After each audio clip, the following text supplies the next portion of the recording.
Sociology live study channel में एक बार फिर आपका स्वागत है। और प्रिय विद्यार्थियों, आज की क्लास का जो टॉपिक है वही हम कंटिन्यू कर रहे हैं। जो पॉपुलेशन वाला जो चैप्टर हमारा चल रहा है उसी चैप्टर को कंटिन्यू करते हैं। और आज हम जानेंगे कि जो जनसंख्या विस्फोट है उसके संसूचक क्या है। संसूचक का मतलब आप ऐसे समझ लीजिए, संसूचक से मतलब होता है कि जैसे आपने सिग्नल देखा होगा, सिग्नल को देख करके हम ये आइडिया लगा लेते हैं कि ट्रेन आने वाली है, ठीक है ना। तो इस तरीके से संसूचक हैं जो पॉपुलेशन एक्सप्लोजन है उसके, ठीक है, जिसको हम कहते हैं indicators of population explosion in India. Bharat में जो जनसंख्या विस्फोट की स्थिति है उसके संसूचक क्या है उसके बारे में बात करेंगे। तो चलिए शुरुआत करते हैं। तो इसमें सबसे पहला संसूचक आता है जिसको कहते हैं भूमि पर जनसंख्या का दबाव। दबाव मतलब आप जो है इसको अत्यधिक दबाव भी लिख सकते हैं। अत्यधिक दबाव मतलब जब भूमि पर जनसंख्या का इतना दबाव बढ़ जाता है कि इसमें क्या है कि व्यक्ति जो है ना वो एक स्थान से दूसरे स्थान पर पलायन करने के लिए मजबूर हो जाता है। जहां वो रह रहा है वहां उसके पास उतना स्पेस नहीं है जिससे कि वो आसानी से जिंदगी जी सके, तो वो वहां से उस स्थान को छोड़कर दूसरी जगह चला जाता है। मतलब उसके पास इतनी जगह नहीं होती है वो आपको, ठीक है ना। तो इसको ये पहला इसका संसूचक माना गया। दूसरा संसूचक में आता है कृषि उत्पादन।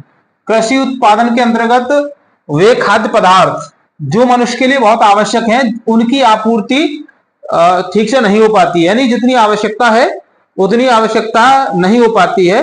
तो ये उसका इंडिकेटर है जिससे हमें पता चलता है कि जो जनसंख्या है वो एक विस्फोटक स्थिति में पहुंच चुकी है। जैसे फॉर एग्जांपल आपने देखा होगा कि भारत एक कृषि प्रधान देश है, फिर भी यहां पर कभी कभी कुछ चीजों की कमी पड़ जाती है। जैसे कभी टमाटर की कमी पड़ गई, कभी प्याज की कमी पड़ गई, है ना, कभी दूसरे खाद्यान्नों की कमी पड़ गई या किसी तिलहन की कमी पड़ गई। तो आप कृषि प्रधान है फिर भी आपके पास उनकी इतनी आप पैदावार नहीं कर पा रहे हैं जिससे कि आप उस जनसंख्या की आपूर्ति कर सकें।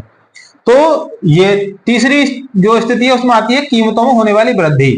कीमतों में होने वाली वृद्धि को आप ऐसे समझ सकते हैं कि जब किसी भी वस्तु की मांग जब बढ़ जाती है, जिस वस्तु की मांग बढ़ जाती है ना, तो क्या है फिर उसकी जो कीमतें हैं ना उन कीमतों में वृद्धि हो जाती है, कीमतें बढ़ जाती हैं, ठीक है। और इसका मतलब क्या प्रभाव क्या पड़ता है? इसका प्रभाव यह पड़ता है कि कीमतें इतनी ज्यादा बढ़ जाती हैं कि फिर वो वस्तु जो गरीब आदमी है ना उसकी पहुंच से बाहर हो जाती है। वो उन चीजों को नहीं खरीद सकता, उन चीजों को वो नहीं खा सकता। जैसे अब ये बीच में हुआ था क्या, नींबू। नींबू इतने महंगे हो गए कि वो 10 रुपए का एक नींबू आपको मिल रहा है। इसी तरीके से ऐसी तमाम जो आपकी आवश्यकता की चीजें हैं जिसमें खाद्यान्न भी आता है ना, जो मतलब और दूसरी चीजें हैं जो आपको भोग की चीजें हैं, वो सारी चीजों की कीमतें बहुत ज्यादा बढ़ जाती हैं। चौथा आता है इसमें स्वास्थ्य सुविधाएं। स्वास्थ्य सुविधाओं को आप इस आधार पर देख सकते हैं कि जो भारत है, भारत अपनी जो नेशनल इनकम है, जो राष्ट्रीय आय है, उसका 1.28% जो भाग है ना, जो नेशनल इनकम है उसका 1.28% ही खर्च करता है हेल्थ सेक्टर में। बाकी जो अदर कंट्रीज हैं वो 8 से 10% जो उसका राष्ट्रीय आय है उसका भाग वो स्वास्थ्य सेवाओं पर खर्च करते हैं। तो आप अंदाजा लगा सकते हैं हमारे देश में जो सरकारी हॉस्पिटल्स हैं उनकी क्या स्थिति है। आप जाकर देखेंगे तो वहां पर जो ओपीडी होती है उसमें बहुत लंबी लंबी लाइनें लग जाती हैं। ऐसी एक ही हॉस्पिटल की बात नहीं कर रहा, जितने बार सरकारी हॉस्पिटल्स हैं उन सब में यही हाल है। तो क्या है, इस सेक्टर में प्राइवेट सेक्टर घुस गया है, प्राइवेटाइजेशन हो चुका है, तमाम प्राइवेट डॉक्टर्स की जो है ना सब बाढ़ आ गई है। जबकि आप जानते होंगे स्वास्थ्य सुविधाएं देना राज्य की जिम्मेदारी होती है। राज्य क्योंकि राज्य के लिए आप टैक्स देते हैं तो बदले में राज्य की रिस्पॉन्सिबिलिटी होती है कि वो आपको निःशुल्क स्वास्थ्य सुविधाएं उपलब्ध कराए, लेकिन ऐसा आप देख रहे होंगे देश में ऐसा नहीं हो पा रहा है। 5वें नंबर पर आता है जन सामान्य का जीवन स्तर। जन सामान्य का जीवन स्तर का मतलब है कि जो एक जनसाधारण है, आम आदमी है, उस आम आदमी का जीवन स्तर किस तरह का है। एक आप इस अंदाजा लगा सकते हैं कि आज हमारे देश में 80 करोड़ लोगों के लिए, ठीक है ना, निःशुल्क खाद्यान्न दिया जा रहा है। निःशुल्क खाद्यान्न दिया जा रहा है, गेहूं चावल, आपको पता होगा ही। इसका क्या मतलब है?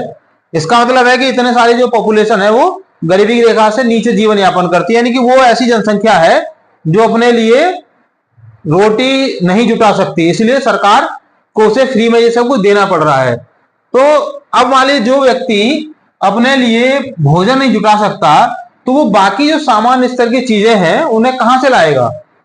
तो ये क्या है, एक इंडिकेटर है इसका। 6 नंबर पर आता है नागरिक सुविधाएं। नागरिक सुविधाएं का मतलब आप देखेंगे कि जैसे आप जहां भी रहते हैं, जहां आप गांव में रहते हैं चाहे आप नगर में रहते हैं, वहां की जो मूलभूत आवश्यकता है वो आवश्यकताएं आपकी वहां पर पूरी नहीं हो पाती। जैसे नालियां, जरा सी बारिश हुई, नगर की नालियां चौक हो गई, पानी का जल भराव हो गया, आप निकल नहीं पाएंगे, टाइम पर आप ऑफिस नहीं पहुंच पाएंगे। जो पब्लिक ट्रांसपोर्टेशन है वो आपके लिए अवेलेबल नहीं होता है ना। अगर आपके पास अपना व्हीकल है तो फिर आप जाम में लगे रहिए। जो आप प्राइवेट जो व्हीकल्स हैं उनसे आप जाएंगे तो टेम्पो में घुस के लटक के आप जाइएगा, मतलब आप स्मूथली ट्रेवल नहीं कर सकते। इसी तरीके से आपको हॉस्पिटल जाना है तो वहां पर भी आपके लिए ऐसा नहीं कि आप तुरंत पहुंचे तुरंत डॉक्टर आपको देख लेगा, संभव ही नहीं है। वहां आपको एक लंबी लाइन होगी, आपको लंबा वेट करना पड़ेगा तब आपका नंबर आएगा। गवर्नमेंट हॉस्पिटल्स में तो और भी बहुत ज्यादा बुरा हाल है। तो ये जो आपकी मूलभूत आवश्यकताएं हैं, जो जन आवश्यकताएं हैं, वो अवेलेबल आपकी नहीं हो पाती हैं ऐसी कंडीशन में। 7वें नंबर पर आती है शिक्षा व्यवस्था। देखिए शिक्षा व्यवस्था को आप बहुत ध्यान से आप समझिए। सरकार जो आंकड़े जारी करती है ना वो साक्षरता के करती है कि साक्षरता कितने प्रतिशत थी और कितने प्रतिशत बढ़ गई है। जैसे सरकार बताती है कि 1947 में जो हमारे देश की साक्षरता थी वो कितनी थी, 20%, और 2011 का जो डेटा आया उसमें कितनी हो गई है, ये 74 हो गई है। नहीं तो इसका मतलब बहुत बड़ी आपने तरक्की की है। तो ये तरक्की जो की है ना वो शिक्षा में नहीं की गई है, शिक्षा व्यवस्था के अंतर्गत साक्षरता में की गई है। और साक्षरता किसको मानते हैं, साक्षरता का मतलब है कि जो व्यक्ति अंगूठा ना लगा करके अपने सिग्नेचर करता है, अंगूठा के स्थान पर क्या करता है, वो अपना नाम लिख देता है, अपना नाम लिख देता है, ठीक है ना, नाम। ये व्यक्ति साक्षर माना जाएगा।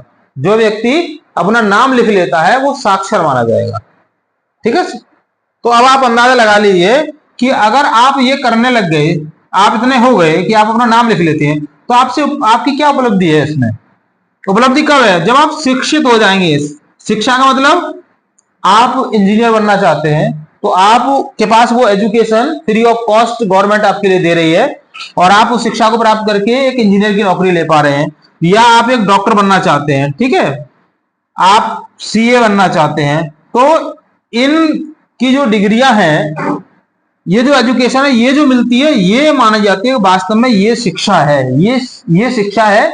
और यही व्यक्ति शिक्षित भी माना जाता है, वो व्यक्ति तो केवल साक्षर माना जाता है। तो और बहुत सारे इसके इंडिकेटर्स हैं, क्लास बहुत लंबी हो जाएगी, इसलिए समय को देखते हुए मैं यहीं पर इस क्लास को स्टॉप कर रहा हूं। आपके सिलेबस के हिसाब से 7 टॉपिक पर्याप्त हैं, आप इनको मुझे लगता है समझ गए होंगे। फिर भी अगर आपकी कोई क्वेरी है तो आप मुझे कमेंट बॉक्स में लिख के बता सकते हैं। अगली क्लास में मैं कोशिश करूंगा कि उसको दूर कर दिया जाए। चैनल पर अगर आप नए हैं तो उसको सब्सक्राइब जरूर कर लीजिएगा। वीडियो पसंद आए तो लाइक शेयर कीजिएगा, और विद्यार्थियों के लिए जिनको आप ही की तरह आवश्यकता है। मिलते हैं अगली क्लास में, तब तक के लिए थैंक यू, जय हिंद।